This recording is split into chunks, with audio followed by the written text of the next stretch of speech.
السلام عليكم ورحمة الله وبركاته. ازيكم عاملين ايه؟ يا رب تكونوا بخير. النهارده هقول لكم على 4 أسرار تخلي الزغاليل والفروخ عندكم تشتغل بدري.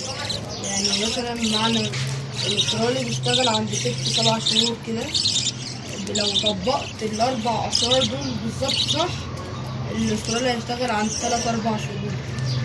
والرز مثلا ممكن يشتغل بدل 8-10 شهور 5-6 شهور كده.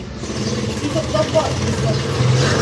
هنقول لكم ان شاء الله دلوقتي على اول سر ان هو ما تخلطش الذكور مع يعني في المطار. يعني مثلا ما تطلع الزغاليل وتحطهم في المطار، ما يبقاش عندك مطار الذكور والناس والكل، لا، مطار للذكورة ومطار للنص بس.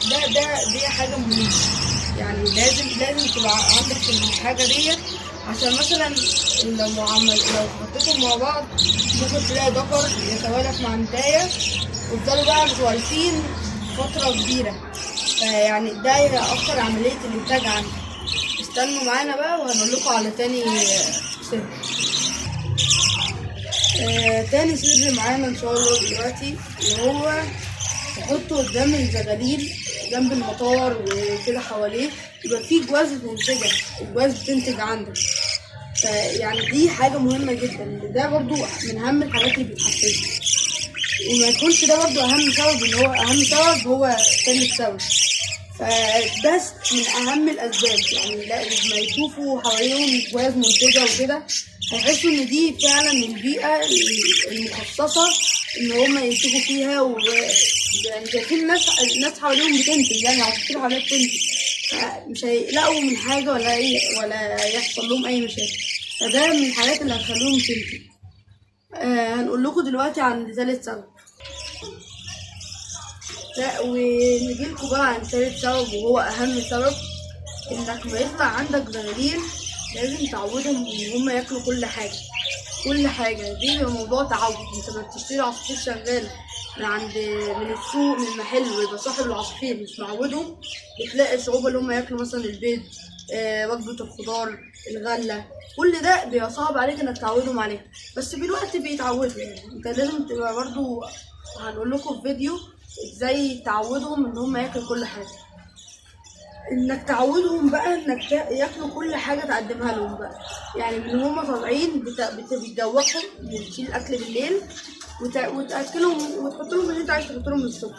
بس اهم الحاجات وتحط لهم، واهم الحاجات اللي تخليهم يتحفزوا على التزاوج، تحط لهم الغله اللي هي القمح المنقوع، وبعد كده بتتسلق، والشوفان والجنزبيل.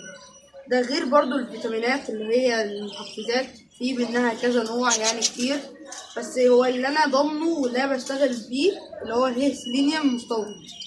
هو العبوه بتبقى غاليه، يعني معديه مثلا 500-600 حاجه زي كده، بس هي بتبقى كبيره وبتقعد كتير. لو انت برضو عايز تشتري حاجات بسعر قليل ممكن تشتري اللي هو بالسنتي بقى، اللي هو يعني السنتي مش عارف ب5-10 حاجه زي كده. يعني مش غالي قوي، بس صراحه يعني مفيش الديكورة بتخسر البيت كله وما يطلعش، ما بيروقش، مفيش بيت بيروق غير المصري بقى. المصري بتلاقي بيت رايق ويبقى فيه مشاكل ماشي. فده اهم الحاجات. المحفزات دي حاجه مهمه جدا. هنقول لكم على السبب الرابع ودلوقتي حالا. ومعانا رابع سبب، اللي هو رابع سر اللي هو انك تربي التربية الجماعية. التربية الجماعية بتبقى مهمة جدا. الجواز بتحفز بعضها، بيغيروا من بعض جدا. طبعا دي اهم حاجة في التربية الجماعية. بس برضو هي يعني مميزاتها اقل من اكتر من عيوبها. لا سوري، التربية الفردية مميزاتها اكتر من عيوبها، لكن التربية الجماعية مميزاتها اقل من عيوبها. فيعني عيوب التربية الجماعية كتيرة، وهنعمل ان شاء الله فيديو تفصيلي عن مميزات وعيوب التربية الجماعية. بس هي برضو بتحفز وكويسة جدا، وخصوصا اللي بيربي مثلا بيبقى عامل مزرعة، ومثلا المحميات اللي احنا بنشوفها بتتعمل في اوروبا والهند وكده، ده طبعا بيبقى الانتاج بيطلع بصورة غير رهيبة، انتاج عالي جدا ومهم جدا انك تربي جماعي. فانت لو تقدر تربي جماعي وتستحمل العيوب، خصوصا لو هيبقى عندك مزرعة، دي حاجة كويسة جدا. وبكده نكون وصلنا لاخر فيديو النهارده. يا رب تكونوا استفدتوا، وما تنساش اللايك والسبسكرايب وتفعيل زر الاشتراك، واهم حاجه الشير عشان القناه توصل. عايزين نوصل يعني 1000 متابع في اقل وقت يعني، بس ساعدونا. يعني متنسوش اللايك والسبسكرايب. يلا، السلام عليكم ورحمه الله وبركاته.